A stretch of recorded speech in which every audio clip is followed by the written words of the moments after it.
Bom dia a todos. Muito obrigado pelo convite. É um prazer retornar à Federação do Comércio, e cujo Conselho de Economia e Sociologia eu fiz parte durante 25 anos.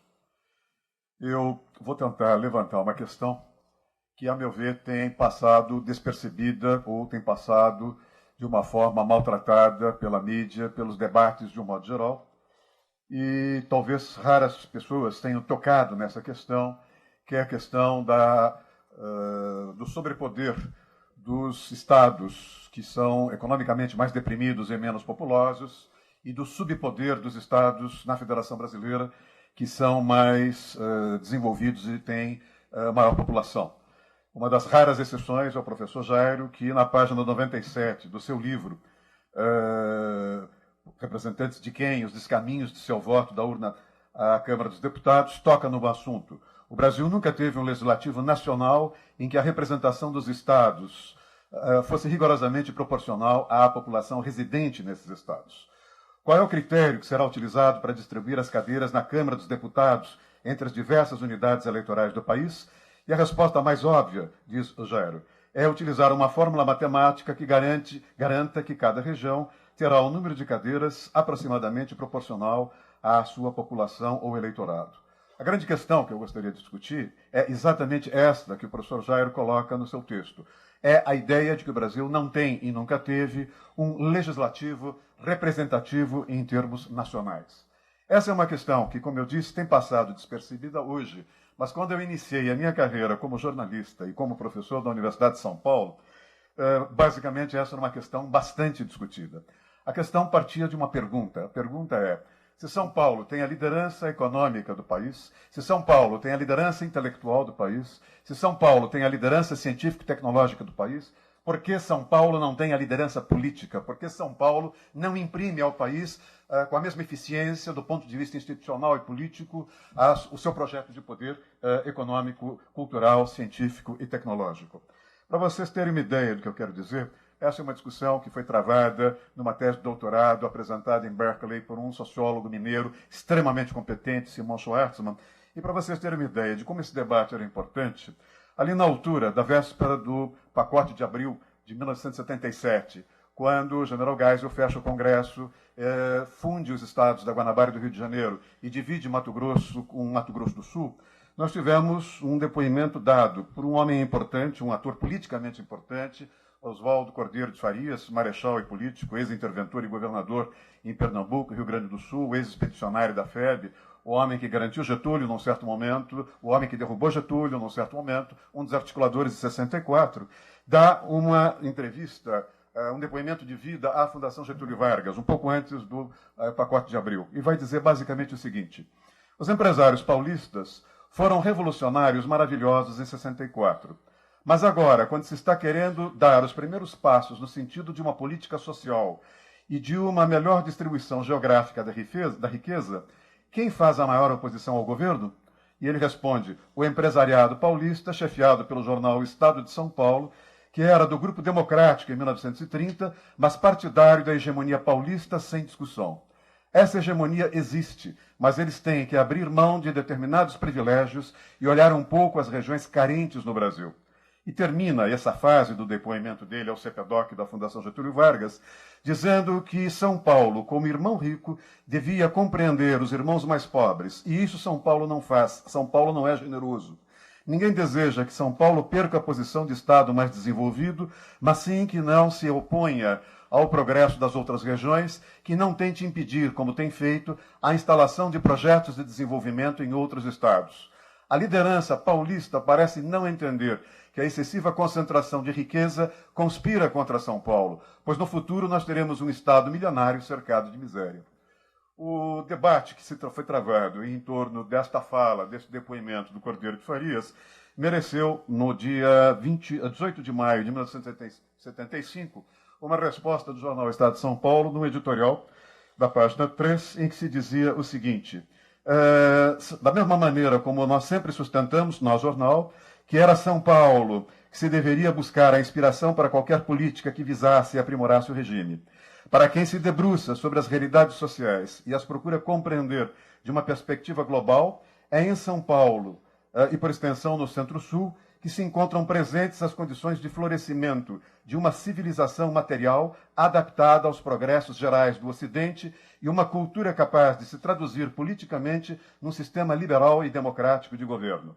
São Paulo é o centro onde se deram, sem conflitos de maior monta, dois grandes processos sociais: a incorporação de grandes correntes migratórias das mais diversas procedências nacionais e étnicas à população e a integração, sem dúvida, com lutas memoráveis dos setores operários ao conjunto da sociedade brasileira. Quando a gente retoma essa discussão sobre a necessidade de um Congresso Nacional e quando se retoma essa discussão sobre o sobrepoder político dos estados mais vazios ou mais deprimidos e o subpoder dos estados mais desenvolvidos, o que nós temos aí é uma diretriz intuitivamente imposta por Getúlio, notadamente depois da era Vargas, ou depois, desculpem, do Estado Novo, notadamente no período de 1930. Todos nós sabemos que Getúlio assume em 30, sofre a Revolução Constitucionalista, faz um acordo que vai para a Assembleia Constituinte, não cumpre o acordo, vem a intentona em 35 até o golpe em 1937. E nas suas memórias ele menciona que o Brasil é um grande comboio de trem, cuja locomotiva é São Paulo, puxando vários vagões vazios, que eram os demais estados brasileiros. A partir daí, vai se criando, não é, uma estratégia de sobrevivência do varguismo, do ponto de vista, no primeiro momento, altamente intuitivo, no sentido de que os estados que teriam a riqueza, o controle da tecnologia, o controle da ciência, o controle do poder econômico, teriam de ser estados politicamente fracos e, inversamente, para se manter o equilíbrio brasileiro, nós teríamos, do ponto de vista federativo, de ter os estados economicamente fracos, o controle político, ou seja, os estados economicamente fracos deveriam ser politicamente fortes. E com isso, nós começamos a perceber claramente a constituição de dois grandes blocos, bloco do Sul e Sudeste e o bloco do Norte, Nordeste e Centro-Oeste. Esses blocos do Norte, Nordeste e Centro-Oeste eram os blocos onde nós tínhamos um maior atraso econômico e menos acentuada era a divisão social do trabalho.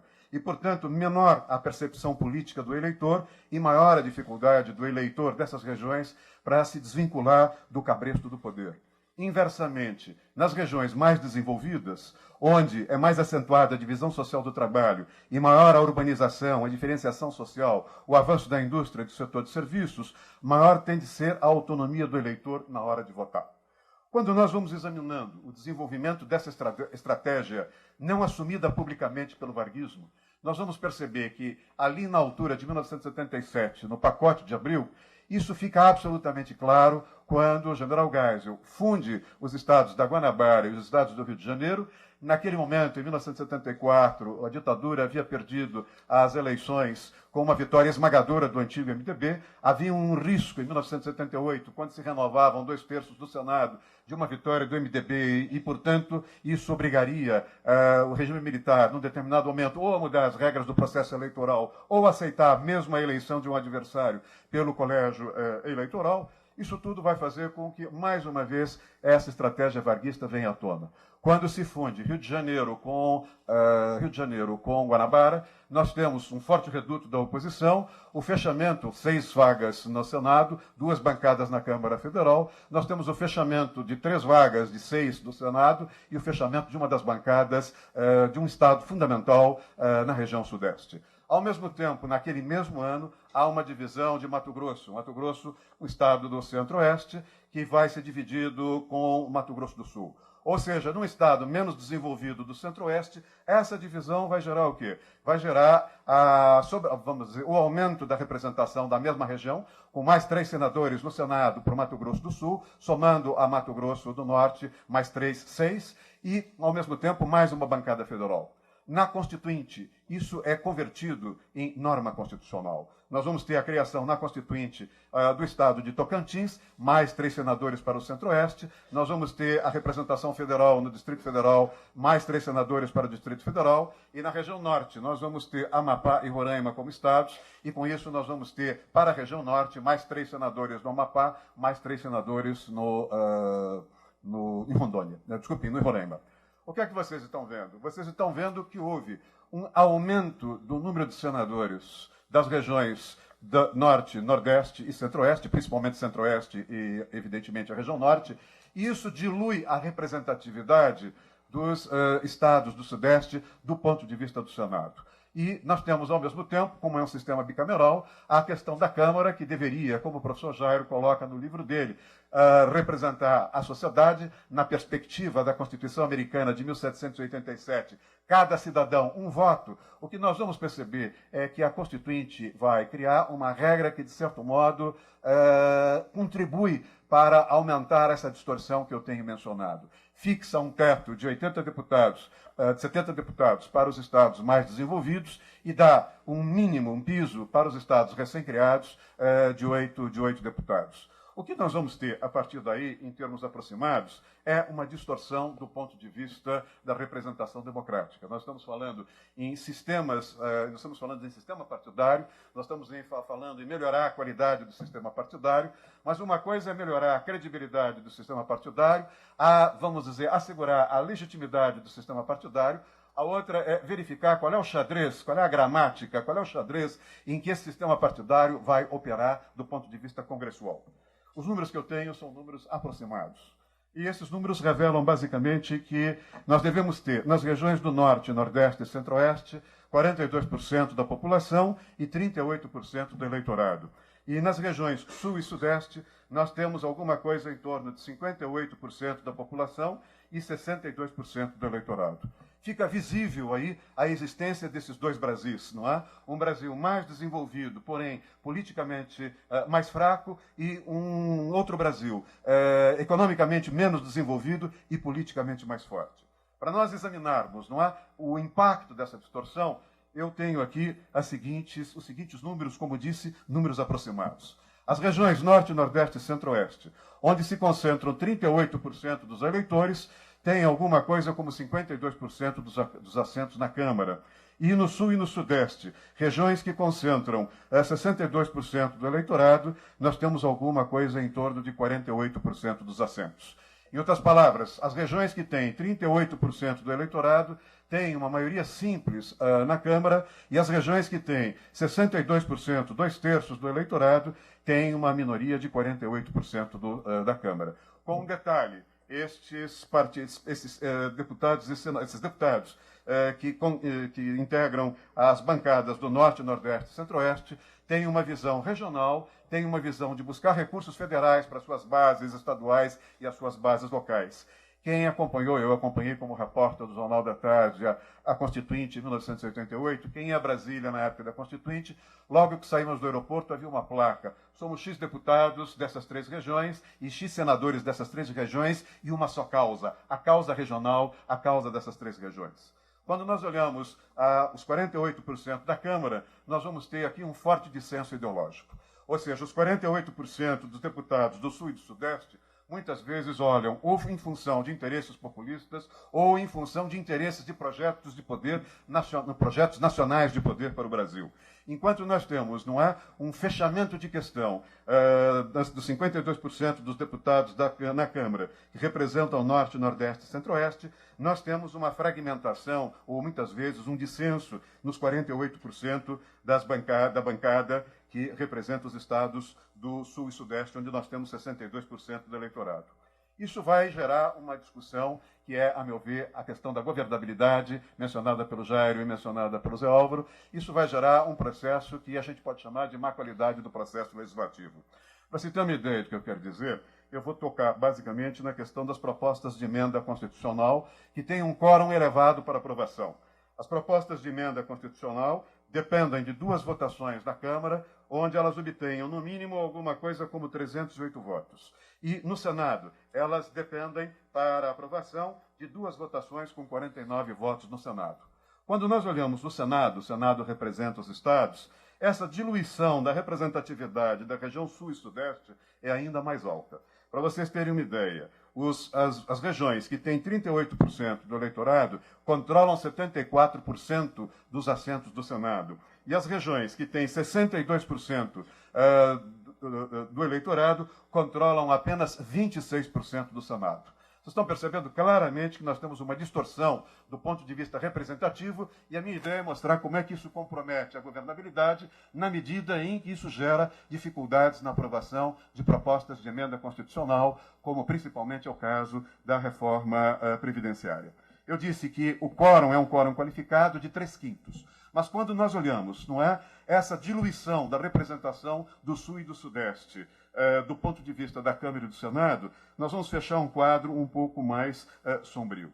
A região Norte, por exemplo, que tem 48% do PIB e tem 4,8% do PIB e 4,8% do eleitorado, tem uma representação de 22,3% no Congresso, Câmara e Senado. E o Sudeste, que tem algo como 56% do PIB, 56, 60% do PIB, tem apenas 46% a quase 50% do eleitorado, dados mais atualizados, tem alguma coisa como 33% do Congresso. Se nós olharmos, nós vamos perceber que a região Norte tem, de saída, 1/5 dos votos no Congresso. E para aprovar uma PEC, nós precisamos de um quórum de 3/5. Isso explica o quê? Isso explica que as bancadas da região Norte têm poder de veto, ou seja, nada consegue ser aprovado se as bancadas da região Norte não derem o seu aval para a aprovação de PECs. Há muito tempo atrás, conversando com adidos políticos de algumas embaixadas de países desenvolvidos, eles vinham me perguntar o tempo todo por que é que a liderança empresarial de São Paulo, eu falo numa casa empresarial, por que é que a liderança empresarial de São Paulo não se mobilizava para aprovar as PECs e discutia o tempo todo com 3 senadores, Romero Jucá, Jader Barbalho e José Sarney.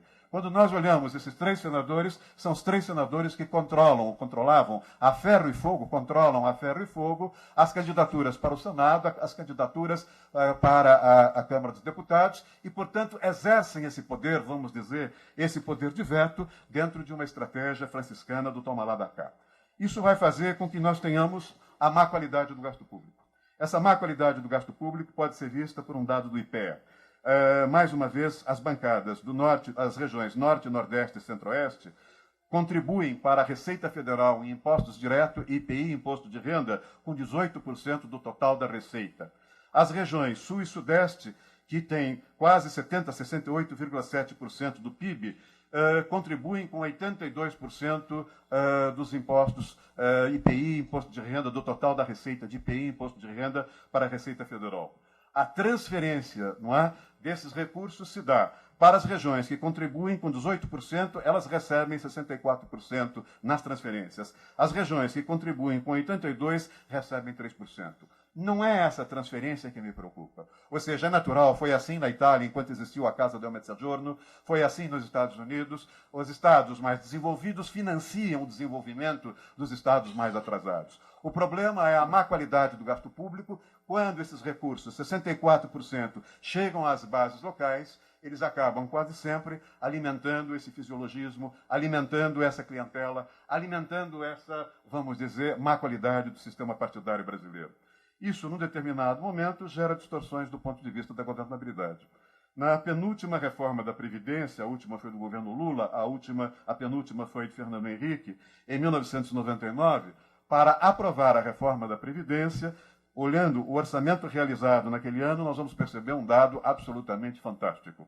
O governo Fernando Henrique, o núcleo de, vamos dizer, da Casa, Ministério da Fazenda, Ministério do Planejamento, Ministério das Relações Exteriores, Ministério da Educação, Ministério da Ciência e Tecnologia, teve um orçamento realizado de 30%, num total de 7 ministérios, num total de 18. Pois bem, o antigo PFL, liderado por Antônio Carlos Magalhães, com apenas 3 ministros, controlou praticamente 50% do orçamento realizado no exercício de 1999. Ou seja, houve claramente uma divisão do poder. No seu terceiro volume do Diário da Presidência, Fernando Henrique coloca toda a dificuldade que teve de lidar no dia a dia com o senador Antônio Carlos Magalhães. O que é que eu quero dizer, para terminar, o meu tempo está acabando, o que eu quero dizer é que é muito interessante para todos nós discutir a questão do sistema partidário, discutir a reforma do sistema partidário. Mas eu chamo a atenção para o fato de que, por melhor que seja esse sistema partidário, esse sistema partidário, uma vez fechadas as urnas, eleitos os deputados e senadores, a partir de um sistema partidário mais, vamos dizer, com maior confiança, como disse o Zé Álvaro, com maior legitimidade, como disse o Jairo, a questão é saber como é que se dá esse processo legislativo. E, nesse caso, tenho a impressão de que nós não estamos olhando esse nó, que é o nó do processo legislativo. Como eu disse, essa questão é uma questão que prevaleceu ali no começo dos anos 70, depois ela veio se diluindo, o próprio Jairo vai dizer no livro dele exatamente isso. Essa hoje é uma questão muito pouco discutida, essa hoje é uma questão muito pouco pensada. É isso que eu tinha a dizer, muito obrigado.